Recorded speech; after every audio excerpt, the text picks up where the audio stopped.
Pasok na akong dinalupian Esitex. Kailangan mag-ride, mag-unwind. Kailangan mag-reset ng mga kaisipan. Wala ako sa tropa. Lapit lang, iba Zambales. At hindi kasi ako nakabili ng pastillas nung nagmasinlok kami. Ay makabili na lang rin mamaya pa uwi. Kain lang kami dun sa may Rex Noodle House. Ating kwento-kwentuhan lang. Ayaw nung katsikahan ko no. Basta ako ng bahay 6:40. Time check 7:48. Mahigit isang oras din pala yun. Chill ride lang eh. Sa San Fernando exit kasi ako. Ayan, local road, tapos dinalupihan entry. Hindi naman ganong traffic dun sa looban. Mas tipid sa toll, may clean distance. Local road gaming kasi ako nung kami, Masinlok. Abak sa off-road 300 SR. Okay naman, katawan ko lang nalasog. Kapag branch na nandun, di ako makapag-uwi ng Suman. Di ko na ilagay yung tail bag ko. Biglang desisyon eh. Sabi ko kasi kung umuulan, di na ako tutuloy ngayon. Maambon-ambon kaninang madaling araw. Nagpa-araw na nga ako. May mga insekto pa rin tumatama sa visor. Siguro mga alas 12 uwi na rin ako. Ito pinakagusto kong part eh, lamig dito eh. Today is Thursday, kaya maraming tao. For sure marami rin mga estudyante. Mahirap bumira. Kasi nakuha ko noon, kasagsaga naman kasi ng pandemic noon eh. Iba to Olongapo, 30 minutes lang. Safety first. Kano ba dinalupihan to Ipo dito? Kasi Pulilan to San Fernando, 85 pesos, 97, diba? Add na lang.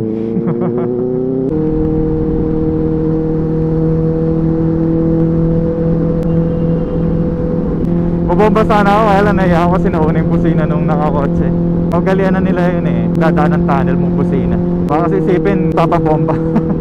Type din naman. Sinipat ko rin kasi, baka mamaya may sanggol, may mga natutulog doon sa kotses, babomba ka ng malakas. Nakakahiya rin no. Minahuli na naman. Dito yung mga alis ka na eh, nadadali ka pa. Ingat-ingat lang. Kaya pag pauwi, doon ako sa may baybayin dumaraan eh. Ang hilera ng mga kainan. Less yung pressure ng huli. Na may nakamasid sa'yo. Sabi, di po kahit sumusunod ka naman, nakaka-pressure. Kaya pag mahigpit eh, sumusunod talaga lahat eh. Lagi lang paraning kahit wala kang ginagawang mali. Ay, makapag-decompress lang ng siksik sa utak.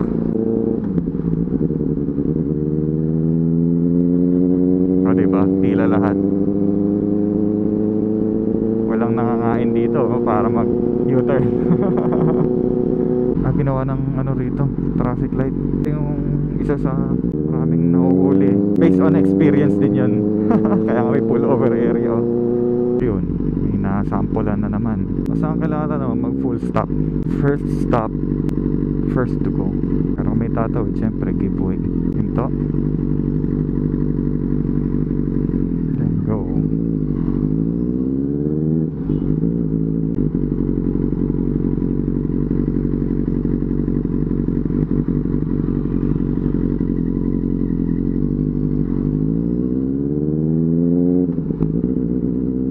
Sumusunod ka naman, nakakakaba. Wala lang, ewan ko. Ako lang. Oh, Kuya Stinger. Nice. 10. Ang huling daan ko dyan, sarado ron sa dulo. Ito na lang ako para sure. Mas mabilis kasi ron eh. Nakalabas na. Nagko-congest dun sa dulo. Sana naman pabalik, hindi na ganyan. Alam ko mamaya dito sa kanan may nakalagay parang bypass eh. Hindi ko pa natatry daanan. Subukan ko ba? Doon na lang sa dati. May maganda ligaw-ligaw pa ako eh.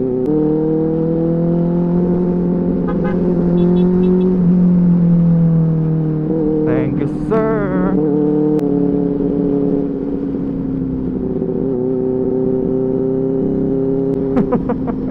Nag-aalangan ako eh, high gear ko para bumaba RPM eh.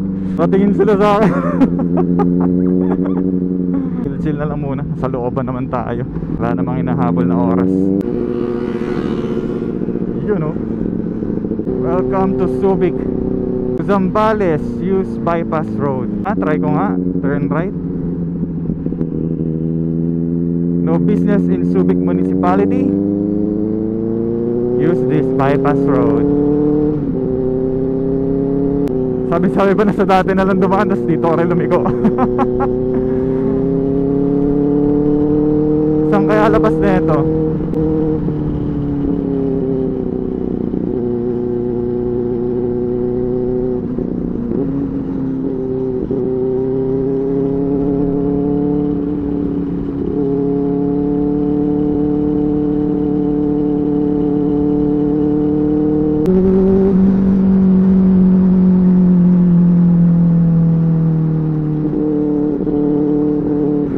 Umaalon yung kalsada.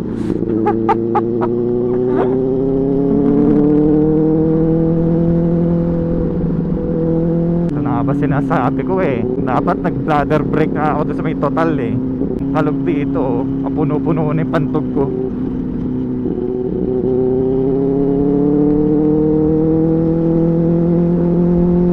Hindi tuloy masaya.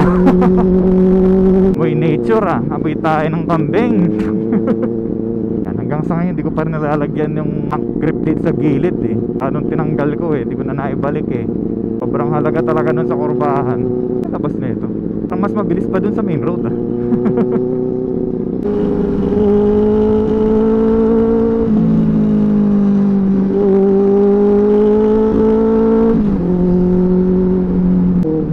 Iba, oh pwede pa. Sige, dito na. Ikanan na natin. Talaga, connected kaya ito sa Gobic dun. Ay, ito pa pala yung local road. Okay na rin. Siguro kung hindi lang ako naipit sa mga truck, mas mabilis nga doon. Medyo malayo yung ikot.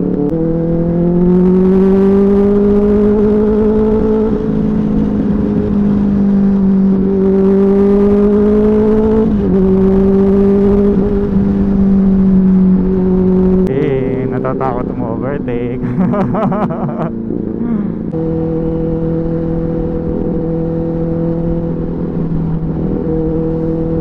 Sana makahanap talaga ng murang lupa rito. So ko lang naman Kabanggan, Botolan, Iba at saka Palawig eh, kahit saan doon. Ay, maliit na bahay lang. Every weekend dito na lang ako. Ipato rin ako ng work ko rito. Oy, bawal yan. Ginagawa lang kasing kalsada rito kaya matraffic. Yung may ilaw ka na mauna ka kasi umaarangkada ka na pero sisibad pa rin.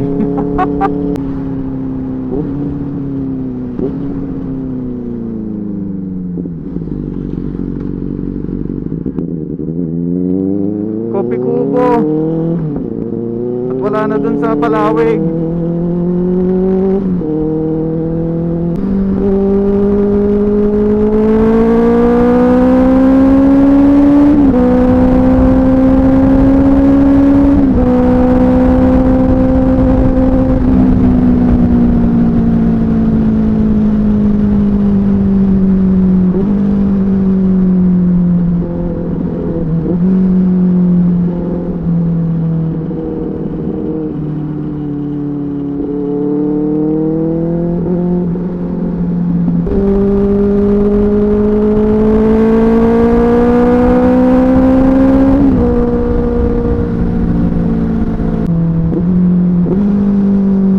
Overtake na oy. Karga ako 500. Mo 7 liters ata yun.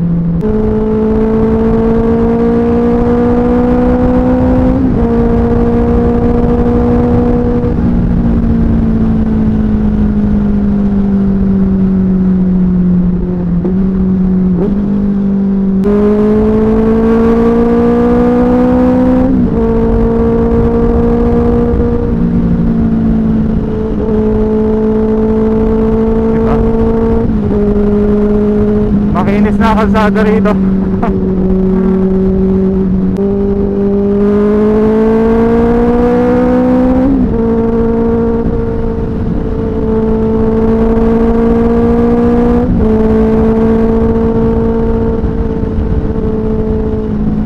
Sabi ko magba-bladder break muna ako na dire-diretso na ako rito. Time check 8:57. So ang average talaga ng travel papuntang Iba sa amin galing 3 hours 30 minutes. Kung chill ride lang na ganito. Buti na lang talaga walang ulan. Sana pati pa uwi no.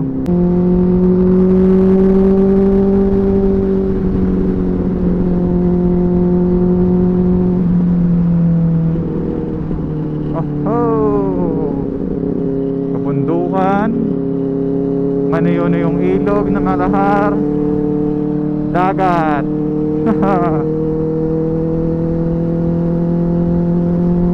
Welcome to San Felipe.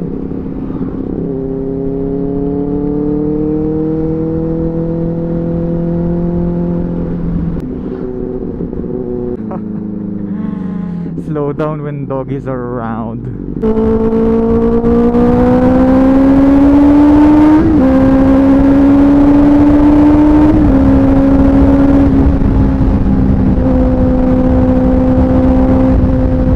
Ay, CR muna ako rito. Pagpakarga ng akin. 600 lang, sir. Thank you. Yes, sir.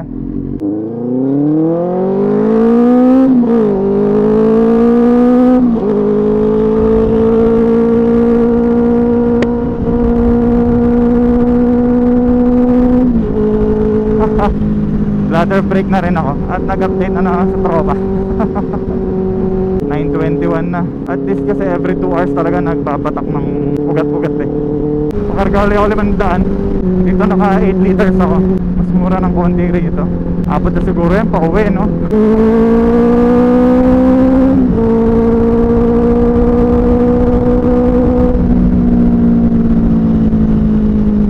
Nagreklamo na malakas sa gas, red line naman ng red line. Nakakatanggal kasi talaga ng stress yun. Pag ini-stress mo yung engine sa red line, yung stress ng engine na yun, pantanggal sa stress ng utak mo.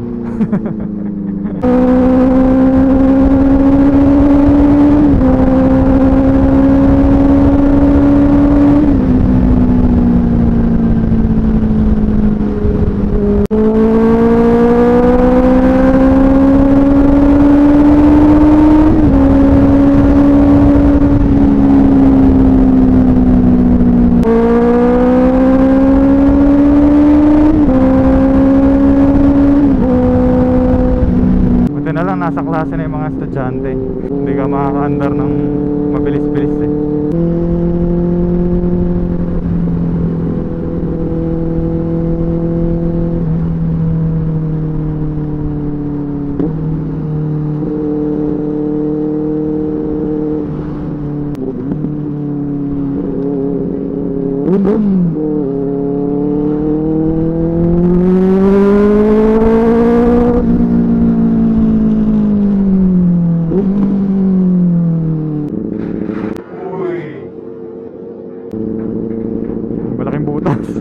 Shaky. Huwag masyadong tumikit para makita mo yung kalsada.